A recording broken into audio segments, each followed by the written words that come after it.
Aprendo en casa.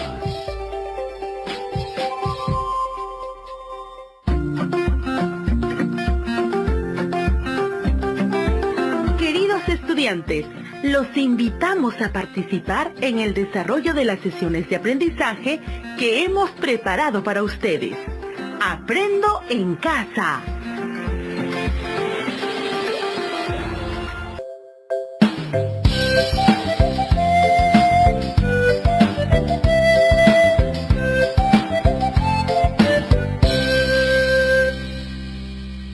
Bienvenidas y bienvenidos, estudiantes de todo el Perú, a este primer programa de Aprendo en Casa, promovido por el Ministerio de Educación para que desarrolles tus habilidades, conocimientos y actitudes y puedas emprender, cumplir tus metas y te prepares para el mundo del trabajo.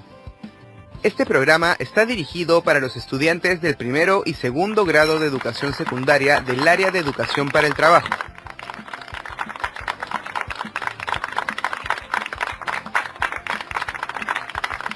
Durante el programa de hoy desarrollaremos la experiencia de aprendizaje que se denomina Conocemos los principios de la metodología del Design Thinking para promover la información oportuna sobre las recomendaciones para la participación ciudadana de mi comunidad en las elecciones. A continuación, les presento una noticia muy interesante publicada en un diario local sobre un adolescente que ha dado mucho que hablar y su historia ha recorrido el mundo. ¿Listos para empezar? Presten atención. José Adolfo Quisocala Condori, un adolescente arequipeño, nos cuenta que su papá lo recogía tarde de su colegio porque no podía salir antes del trabajo. Mientras lo esperaba en la oficina del director, avanzaba sus tareas o hablaba con él. Como lo veía interesado en mejorar algunas cosas de la escuela, un día le dijo, ¿por qué no postulas como alcalde del colegio? José aceptó, hizo campaña y ganó. Como alcalde tenía que presentar proyectos. Entonces se enfocó en una propuesta de crear un banco porque se dio cuenta que sus compañeros a veces sacrificaban el dinero del almuerzo para comprar figuritas de los álbumes. Él quería enseñarles lo importante que es el ahorro y el dinero. Así empezó a los 7 años a ser un gran banquero. Fundó el Banco del Estudiante Barcelana, cuyo objetivo era que niños o adolescentes cambien residuos sólidos por dinero que es depositado en una cuenta de ahorros, promoviendo el cuidado del medio ambiente y de la educación financiera. Algunos compañeros se burlaron de su idea, lo empujaron de las gradas, le jalaron de la oreja e incluso uno le clavó un lápiz. No faltaron profesores y familiares que veían basura en donde él veía dinero.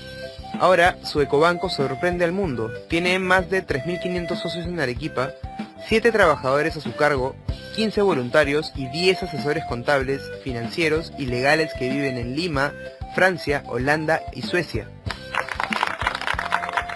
Y Pedro, ¿qué te pareció la historia que acabamos de escuchar?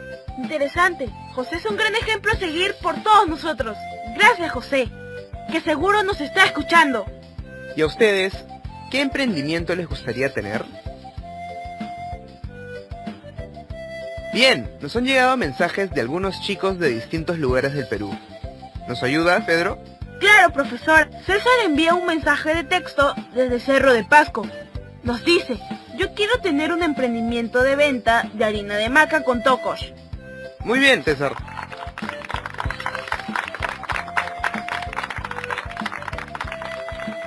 Desde San Martín, Hilda dice, me gustaría tener un emprendimiento de gomitas de café. Ahora, busca un lápiz y tu cuaderno para dar respuesta a las siguientes preguntas. Ten en cuenta que vas a disponer de un tiempo para dar respuesta entre pregunta y pregunta. Continuamos. ¿Qué necesidades o problemas observó José Quisocala en su escuela? ¿Crees que la idea de José fue creativa? ¿Por qué? ¿Qué desafío se planteó José para iniciar su emprendimiento? ¡Excelente trabajo! Entonces, profesor, ¿qué aprenderemos hoy? El programa de hoy se denomina Conocemos la metodología del Design Thinking para crear proyectos de emprendimiento, donde aprenderemos a conocer la importancia de la aplicación de la metodología Design Thinking para crear proyectos. ¿Qué actividades realizaremos? Para lograr nuestro aprendizaje, realizaremos los siguientes pasos. 1. Escucharemos con atención una breve historia sobre la metodología del Design Thinking. 2. Seguidamente, vamos a identificar las características que debe tener un desafío o reto. 3.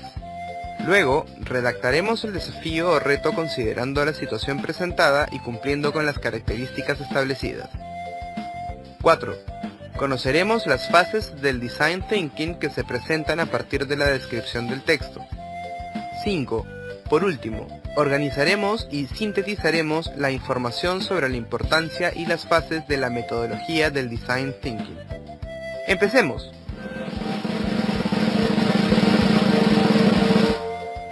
Hablemos sobre el Banco del Estudiante Barcelana que fundó José Adolfo Quisocala Condori, dueño de esta compañía que apostó por aplicar el Design Thinking en el desarrollo de su estrategia. José decía que ser emprendedor no tiene que ver con el dinero o la fama, sino con la capacidad para resolver problemas en la sociedad y la pasión para crear oportunidades donde la gente solo ve problemas. Siguiendo esa proposición y basándote en el Design Thinking. Profesora, ¿y qué es el Design Thinking? El Design Thinking es la metodología más utilizada en el mundo del diseño del producto, de ahí su nombre, que se puede traducir como pensamiento de diseño y que es la forma en la que piensa un diseñador para crear sus propuestas. Es una metodología o proceso que permite o facilita la solución de problemas, que nos ayuda a generar la innovación y creatividad con la que pueden surgir nuevas ideas en cualquier situación y entorno, en el desarrollo de productos o servicios innovadores, mejora de procesos, etc. ¿Qué les parece la metodología del Design Thinking? ¡Qué interesante, profesor! Así es, Fátima. Entonces, esta metodología ayuda a crear una propuesta centrada en las personas para satisfacer las necesidades o resolver problemas. También fortalece tus habilidades creativas y permite que tu proyecto tenga un sentido ético, es decir, que apunte a mejorar la calidad de vida de tu comunidad. Pensaremos como diseñadores para crear emprendimientos. ¿Y cómo se inicia o se desarrolla el Design Thinking? Muy bien, Pedro. Ahora lo vamos a conocer. Si tuviese 1 hora para salvar el mundo, dedicaría 59 minutos a definir el problema y 1 a encontrar la solución. Esta frase, atribuida a Albert Einstein, ilustra la importancia de comprender cualquier desafío o reto antes de iniciar la tarea de resolverlo. En realidad, la innovación es la búsqueda de soluciones nuevas y la modificación de las ya existentes, que dan respuesta a un problema. Cuanto más conocimiento se tenga respecto a una problemática, más altas serán las posibilidades de hallar la mejor solución posible. Profesor, ¿cómo se formula el desafío o reto? Para formular un buen desafío o reto, lo primero que debemos saber o conocer son los diferentes aspectos relacionados con el reto. Para ello, las siguientes preguntas nos pueden ayudar a investigar. ¿Qué sabemos? ¿Qué necesitamos saber? ¿Cómo lograremos la información que necesitamos? Ahora, el segundo paso es redactar el desafío considerando las siguientes características. No debe ser tan amplio ni muy limitado. Debe estar centrado en la persona y la comunidad, no es un producto. Debe permitir plantear alternativas de solución ante la situación. Un modo muy adecuado es hacerlo en forma de pregunta y utilizando la primera persona en plural. ¿Cómo podemos mejorar, hacer, solucionar, redefinir? Podríamos tomar el ejemplo concreto que se planteó José Quisocala. ¿Cómo podemos hacer para que los niños de mi escuela tengan dinero para comprar figuritas y no sacrificar el dinero para su lonchera? Ahora escuchemos con atención. Vivimos en el contexto de las elecciones donde se eligieron a las autoridades de nuestro país. Esto es una oportunidad para reflexionar sobre la importancia de la participación ciudadana de nuestra familia y la comunidad. Considerando que estamos en pandemia, observemos que muchos ciudadanos demostraron desinterés en participar debido a que su economía ha sido afectada, entre otras situaciones. ¿Qué desafío nos podemos plantear ante esta situación? ¿Qué debemos realizar antes de formular el desafío? Profesor, creo que debemos averiguar en cuanto a las recomendaciones que deben tener las personas para ir a votar. Excelente, Fátima. Entonces, tenemos que buscar información sobre lo relacionado al reto. Bien, chicos, ¿están listos para formular el desafío o reto? Estamos listos, profesor. Ahora, chicas y chicos, vamos a redactar el desafío o reto teniendo en cuenta sus características principales, considerando la información oportuna a las familias y comunidad sobre la participación ciudadana en las elecciones. Tienen 10 segundos.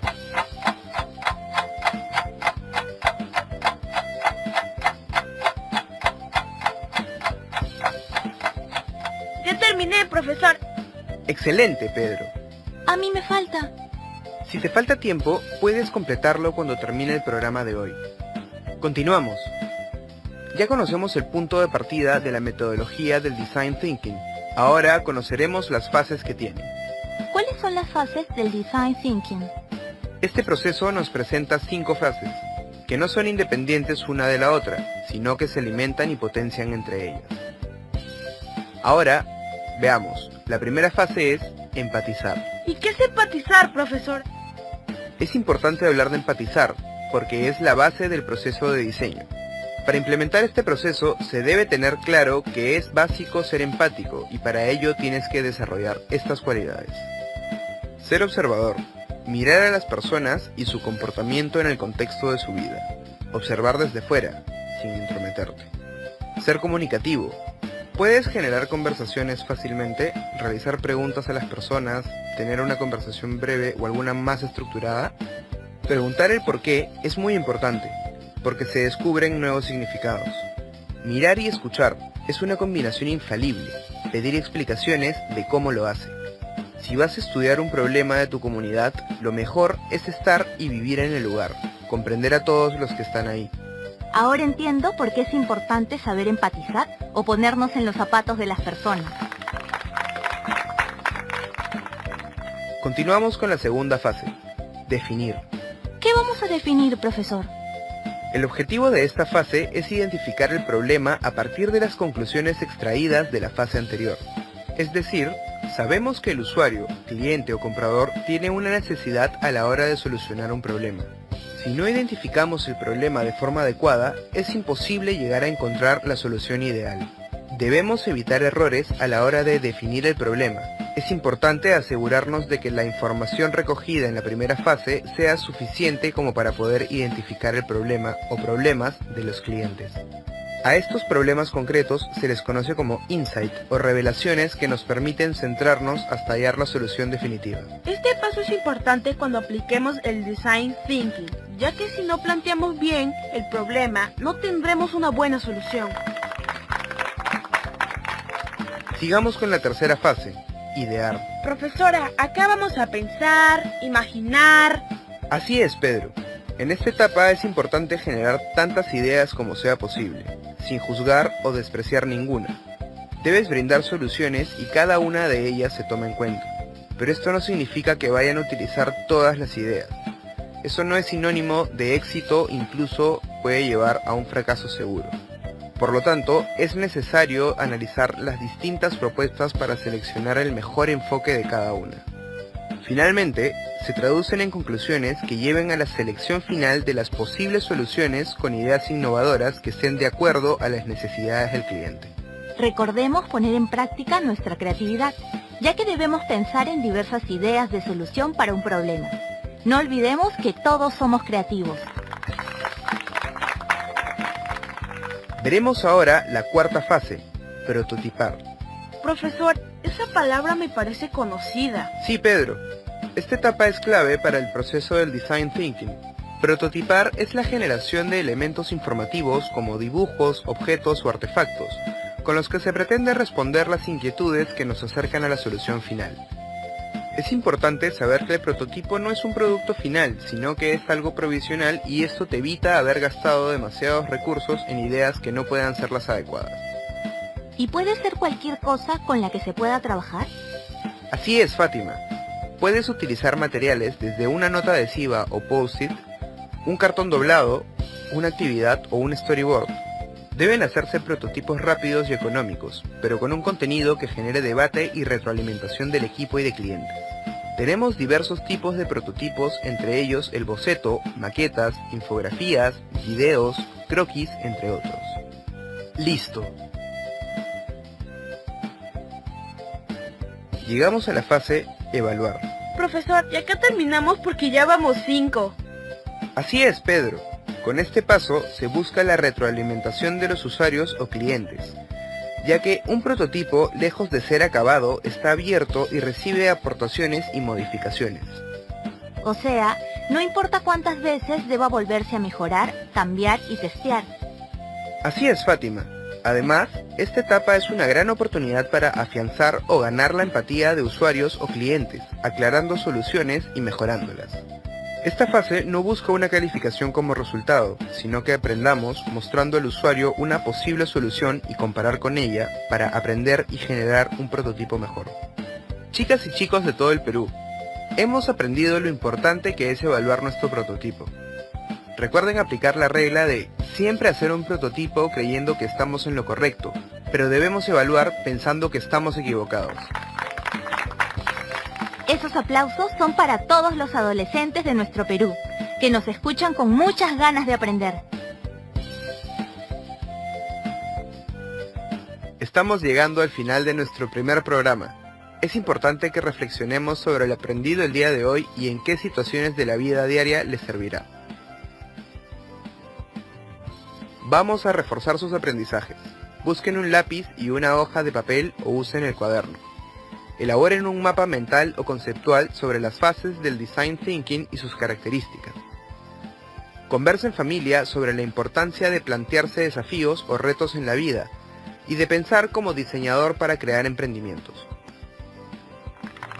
Gracias por acompañarnos, Pedro y Fátima. Los esperamos en la próxima semana para seguir aprendiendo. Bien, estudiantes del primero y segundo grado de educación secundaria del área de educación para el trabajo. ¡Chao!